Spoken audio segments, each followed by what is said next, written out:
سامعین ناظرین، infection control society آپ کی صحت کے لیے، آپ کی آگاہی کے لیے اور آپ کو سمپل زبان میں، سادہ زبان میں طبی معلومات پہنچانے کے لیے مضامین آپ کی سماعت کے لیے پیش کرتی ہے۔ عالمی ڈائبٹیز کے موقع پر ڈاکٹر حسن نواب آپ کی خدمت میں حاضر ہے۔ انسولین کے بارے میں ہم آپ کو معلومات دے رہے تھے کہ انسولین استعمال کرنے والے ڈائبٹک مریضوں کو گرمیوں اور سردیوں کے مطابق ڈاکٹر کے مشورے سے خوراک کا شیڈول مرتب کرنا چاہیے۔ اب سردیوں میں چونکہ وہ چلتے پھرتے کم ہیں تو ہم ایسے مریضوں کو کچھ خشک میوہ جات تجویز کرتے ہیں۔ تو ہمارے ہاں جب تک غذائی عادتوں کو تبدیل نہیں کیا جاتا تب تک دیر پا علاج ممکن نہیں، اور ایسا نہیں ہے کہ انسولین کی مطلوبہ مقدار سے زائد خود سے خوراک لے لی جائے اور جو چاہا کھا لیا۔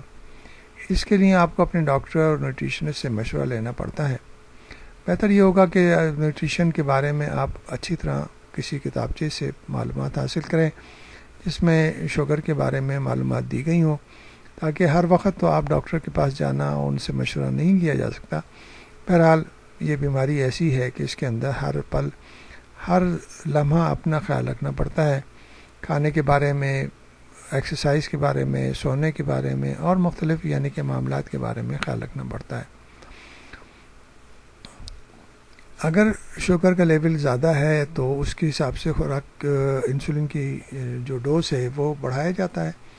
ہمارے یہاں خود سے علاج کرنے کے باعث پیچیدگیاں یعنی کمپلیکیشن پیدا ہوتی ہیں، یا ہمارے پاس اتنی معلومات ہو کہ مریض کو خود پتہ ہو کہ میرے جسم میں کتنے کاربوہائیڈریٹ کی خوراک چاہیے اور کتنے گرام اور کتنے یعنی کہ انسولین کے یونٹ استعمال کرنے ہیں۔ اس لیے ضروری ہے کہ یا تو خود اچھی طرح آپ اپنے مرض کے بارے میں اچھی طرح پڑھ لیں، سمجھدار ہیں، یا اپنے گھر کے اندر کوئی آپ کو طبی معلومات دے سکتا ہے تو اس سے اچھی طرح ڈسکشن کر لیں اور اس سے بار بار پوچھتے رہیں کہ کیا کرنا چاہیے۔